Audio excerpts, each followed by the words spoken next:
مجاهده یو ټینګي پکې د خیال کوي خډر جو مو درېږي دوه چکی مال را مات زه باندې اے دګي مو خلګه دا والا کوم زه باندې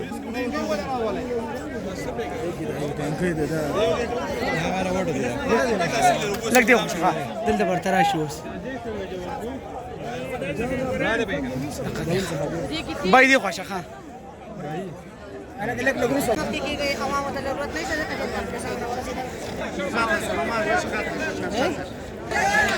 وای لګ نشو چې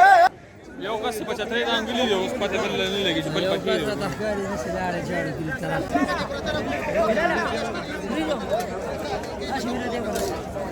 لګا بم دی